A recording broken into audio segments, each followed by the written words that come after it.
High friends welcome back to my channel सबाई निश्चयই ভালো আছেন। তো আজকে পটল দিয়ে একটা নিরামিষ রেসিপি আপনাদের সাথে শেয়ার করছি। একঘেয়ে পটলের তরকারি বা পটল পোস্ত, পটলের বিভিন্ন রকম আইটেম তো আমরা খেয়েই থাকি। তো সেগুলো থেকে একটু আলাদা ভিন্ন স্বাদের এই রেসিপিটা আজকে আপনাদের সাথে শেয়ার করছি। আশা করছি আপনাদের ভালো লাগবে। সম্পূর্ণ নিরামিষ রেসিপি এটা। ভাত, রুটি, লুচি, পরোটা সব কিছুর সাথেই কিন্তু এটা খেতে খুবই ভালো লাগবে।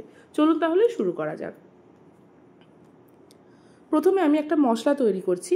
তার জন্য একটা ফ্রাইং প্যান নিয়েছি। তাতে প্রথমে দিচ্ছি 1 চামচ সাদা সর্ষে, তারপর দিলাম 1 চামচ গোটা ধনে, দিচ্ছি 1 চামচ সাদা তিল, 1 চামচ পরিমাণে পোস্ত দিচ্ছি, আর দেব কয়েকটা ভাজা চিনেবাদাম। শুকনো খোলায় খুব ভালো করে এটাকে একটু নাড়িয়ে চাড়িয়ে ভেজে নেব।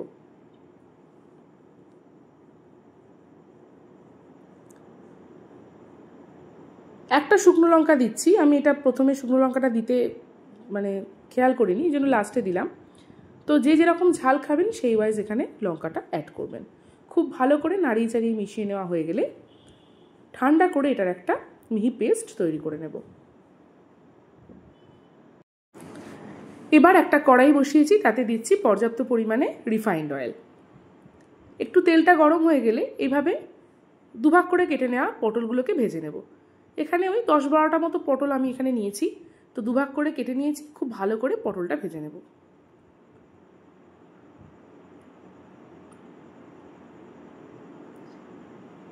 এই সময়ে পটল খুব কচি সুন্দর হয়, তো একদম টেস্টটা ভীষণ ভালো হয়।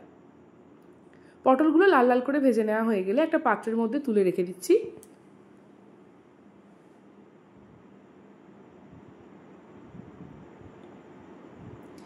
এবার ওই কড়াইতেই ফোড়ন দিয়ে দেব। পটল ভাজার জন্য তেলটা বা কড়াটা একটুখানি কালো হয়ে গেছে, পটল ভাজাটা হয়েই থাকে। দিয়ে দিচ্ছি একটু গরম মশলা, একটা দারচিনি, কয়েকটা ছোটো এলাচ আর লবঙ্গ, আর দিলাম 1 চা চামচ পরিমাণে জিরে। দিচ্ছি 1 ইঞ্চ আদা বাটা বা আদা গ্রেট করে, যেভাবে ইচ্ছা ব্যবহার করা যাবে। খুব ভালো করে মশলাটা একটু ভেজে নেব। এবার দিচ্ছি একটা ছোটো সাইজের টমেটো, ছোটো করে টুকরো করে কেটে টমেটোটা দিলাম, দিয়ে খুব ভালো করে ভাজতে থাকবো।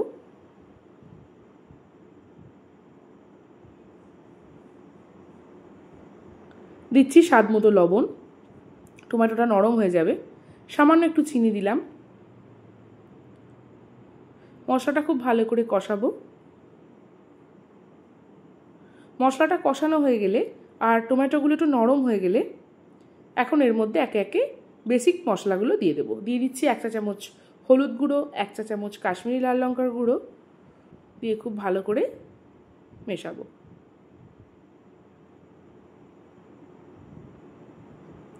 এবার যে মশলাটা পেস্ট করে রেখে দিয়েছিলাম সেই মশলাটা এখানে দিয়ে দিচ্ছি।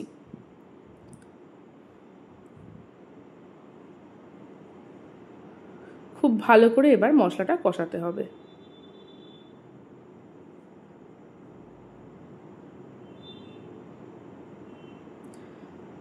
দিলাম সামান্য একটু হিং। নিরামিষ রান্নায় হিং দিলে টেস্ট খুব ভালো হয়, সেজন্য হিংটা একটু দিতেই হয়।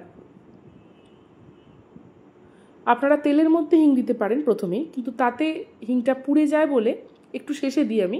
তাতে কি হয়, হিঙের গন্ধটা খুব সুন্দর থাকে শেষ অবধি। এবার ভাজা পটলটা দিয়ে খুব ভালো করে পটলের সাথে গ্রেভিটা ভালো করে মিশিয়ে নেব। এবার মশলা থেকে তেল ছাড়তে শুরু করলে এর মধ্যে পরিমাণ মতো জল দিয়ে দেব। ভাত বা রুটির সাথে খাওয়ার জন্য যেরকম ঝোল প্রয়োজন আপনাদের সেই বুঝে এখানে জলটা দেবেন। আর খানিকক্ষণ ঢাকা দিয়ে সিদ্ধ করতে হবে পটলগুলো, সেজন্য একটু জলটা একটু বেশি করে দেওয়াটাই ভালো।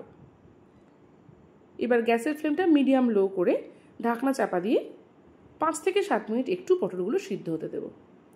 দেখুন 5 মিনিট হয়ে গেছে, গ্যাসের ফ্লেমটা অফ করে দিয়েছি।